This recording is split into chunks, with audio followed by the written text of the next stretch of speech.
की आराधना बृहस्पति भगवान ने काशी में करी।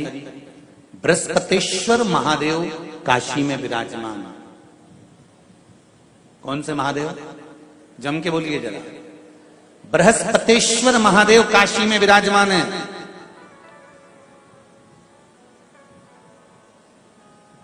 जो अंगूठी में पुखराज नहीं पहन सकते, जिनकी भाग्य रेखा उल्टी चल रही हो, बृहस्पति चमक ही नहीं रहा हो, जिस काम में हाथ डालते हैं वो काम पूरा ही नहीं होता हो, तो एक बार काशी जाना, बृहस्पतेश्वर महादेव का स्पर्श करना, उनका अभिषेक पूजन करना और उनका स्पर्श कर कर एक बेलपत्र ब्राह्मण देवता से मांग कर लेकर आ जाना कि इन बृहस्पतेश्वर महादेव से मुझे एक बेलपत्र दे दो। तुम्हें पुखराज पहना कि नहीं पहना, हीरा रतन माणिक पहना कि नहीं पहना, वो बेलपत्र इतना चमत्कार कर देगी कि जिंदगी में कभी संपदा की कमी आएगी ही नहीं।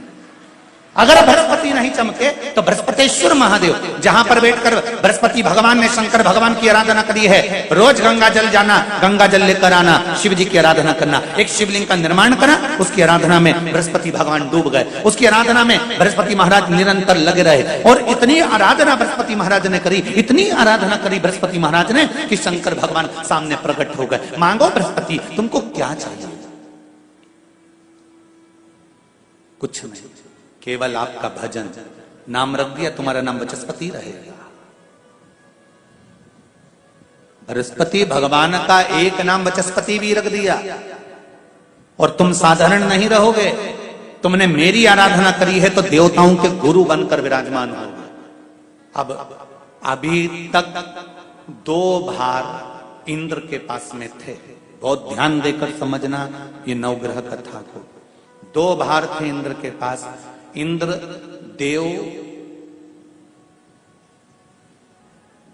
देवताओं के गुरु भी बनकर बैठे थे,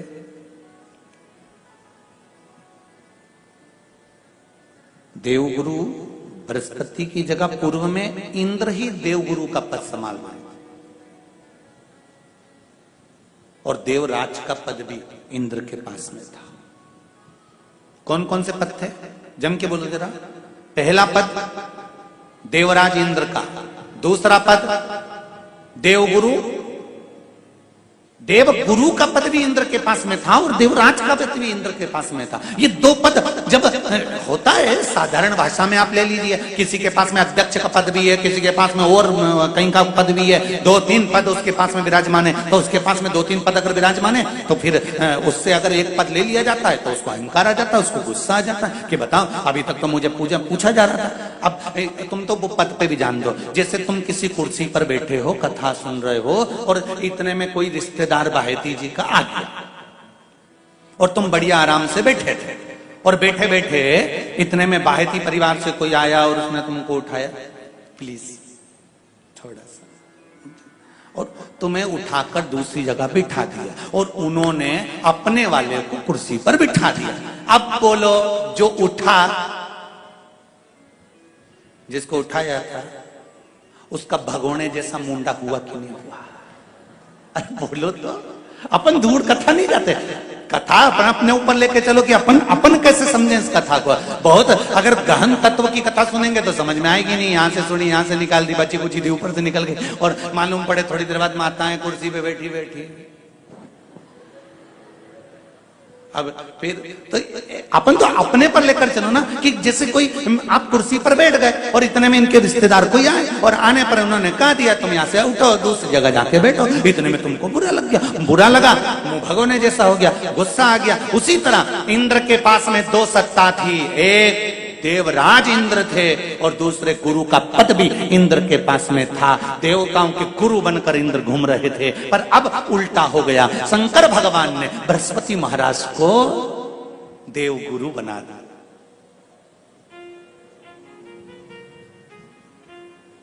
अब जैसे ही देवगुरु बनाया तो इनका इंद्रदेव का मुंह, अरे बोलो तो तुम, भगोड़ ऐसा हो गया, कुर्सी उतरी कि मुंह भगोड़ा उड़ा।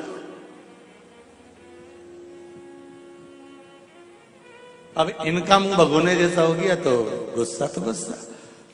इतने में इंद्र ने, बृहस्पति महाराज देव गुरु बन गए, इंद्र सिंहासन पर बैठे थे, अप्सराओं का नृत्य देख रहे थे।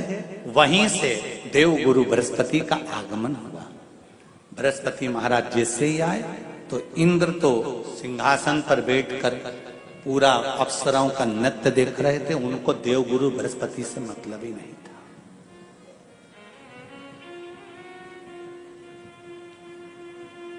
कोई स्थान नहीं, कोई सम्मान नहीं, कोई आदर नहीं, कोई आदर नहीं। जिसको घर के बड़े बुजुर्ग सम्मान देते हैं, घर के बच्चों का भी फर्ज है कि उसका सम्मान बच्चे करें। सही है कि गलत है? घर के बुजुर्ग उसको सम्मान दे रहे हैं ना, घर के बड़े उसका सम्मान कर रहे हैं ना, तो घर के बच्चे कहते हैं नहीं, वो तो हमारे लिए गलत सोचता है, हमेशा हमारे लिए अपशब्द बोलता है, हमेशा आड़ा टेढ़ा बोलता है। तो घर के बुजुर्ग कहते हैं तुम्हें क्या करना है, जब हम सम्मान दे रहे हैं तो तुम भी दो, हम आदर कर रहे हैं तो तुम भी करो।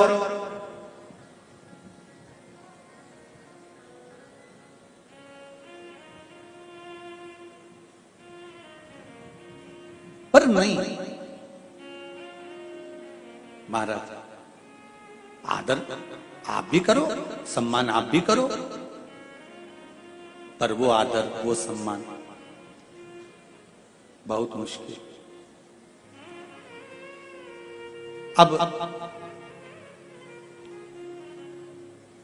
जब बृहस्पति महाराज का सम्मान नहीं हुआ, बृहस्पति महाराज वहां से उठकर चले गए, बोले नहीं। जो समझदार होता है वो तुरंत कह देता है कोई बात नहीं, मैं चले जाता हूं। कोई मुख पर क्रोध नहीं, कोई चिड़चिड़ प्रवृत्ति नहीं, कोई अपशब्द नहीं। एक बात मैं आप सबको कहना चाहूंगा, किसी जगह पर यदि आपका अपमान हुआ है, बहुत ध्यान देना जरा। कथा थोड़ी भारी है पर समझ लोगे आप। किसी जगह पर यदि आपका अपमान हुआ है तो आप भगवान शंकर को धन्यवाद देना कि मैंने पूर्व में किसी का अपमान करा होगा तो मेरा हिसाब आपने इतनी जल्दी बराबर कर दिया है, इतनी जल्दी बराबर कर दिया। ये थोड़ा सा अपमान मेरा कराया, मेरा हिसाब बराबर हो गया। कोई गाली दे रहा है, देने दो, शंकर भगवान को धन्यवाद देना, बाबा बड़ी कृपा करी, मैंने पूर्व में इसको गालियां दी होंगी, अपशब्द कहा होगा तो इसने मुझे पलट कर गाली दे दी, अपशब्द कह दिया। ये तेरी कृपा है, ये तेरी दया। और जब तक तेरी करुणा, तेरी कृपा, तेरी दया नहीं हो तब तक कुछ हो ही नहीं सकता। तेरी कृपा।